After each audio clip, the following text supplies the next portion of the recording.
Good afternoon guys, encyclopedia में आपका स्वागत है। आज का टॉपिक हमारा है वैदिक सभ्यता या वैदिक काल जिसको बोलते हैं। ये 1500 ईसा पूर्व से लेकर के 600 ईसा पूर्व तक चला था। वैदिक काल जो है ना, दो कालखंडों में बांटा गया है। एक ऋग्वैदिक काल और दूसरा हमारा हो गया उत्तर वैदिक काल। ऋग्वैदिक काल जो हुआ है वो 1500 से 1000 ईसा पूर्व के बीच चला है और उत्तर वैदिक काल 1000 से 600 ईसा पूर्व चला है। वैदिक काल की जानकारी हमें मैक्स मूलर के द्वारा ग्रंथों से मिलता है।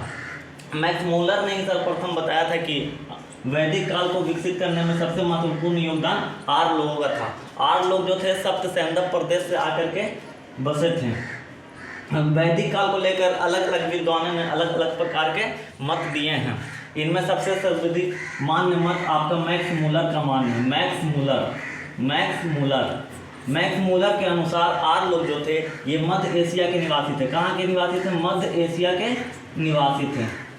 बहुत सारे इतिहासकारों ने अलग अलग मत दिया, जैसे कि बाल गंगाधर तिलक का मानना था कि आर्य लोग जो थे आर्कटिक सर्कल के रहने वाले थे। आर्कटिक सर्कल या आर्कटिक दक्षिणी उत्तरी ध्रुव वृत्त के रहने वाले थे। इन्होंने बाल गंगाधर तिलक ने आर्य के ऊपर एक पुस्तक लिखा है जिसका नाम है द आर्कटिक ऑफ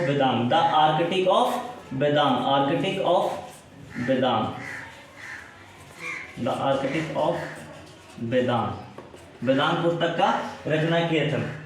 वैदिक काल की जो सबसे प्रिय पशु थी ये हमारा गाय था। वैदिक काल की सबसे प्रिय पशु क्या थी? गाय थी। वैसे तो सैंधव सभ्यता जब हम लोग पढ़े थे तो उसमें गाय का कहीं चर्चा नहीं किया गया। वहाँ सबसे प्रिय पशु आपका कुब्बड़ बैल था जिसको बसा बैल कहते हैं। लेकिन वैदिक काल में जो है सबसे प्रिय पशु आपका गाय था। गाय यहाँ सबसे प्रिय पशु था और सबसे कीमती पशु था। कीमती, जिसको अधन्या कहा जाता था। क्या कहा जाता है गाय को? अधन्या। अधन्या का अर्थ होता है जिसका मोल बहुत ज़्यादा हो। वैदिक काल में गाय के ही लेकर के अमीरी और गरीबी को दर्शाया गया है। अमीरी और गरीबी। जिस व्यक्ति के पास गायों की संख्या अधिक होती थी वह व्यक्ति ज़्यादा अमीर, जिस व्यक्ति के पास गायों की संख्या कम होती थी वो व्यक्ति गरीब होता था। गाय को लेकर के ऋग्वैदिक काल में ये चर्चा भी किया गया है कि उस टाइम के जो राजा होते थे अगर गाय भुला जाती थी तो वो राजा का अधिकार होता था कि गाय को छीन करके दे। अगर कोई व्यक्ति गाय की हत्या करता था तो उसे भी मृत्युदंड की सजा मिलना चाहिए। ऐसा उस टाइम का ग्रंथ में लिखा गया था।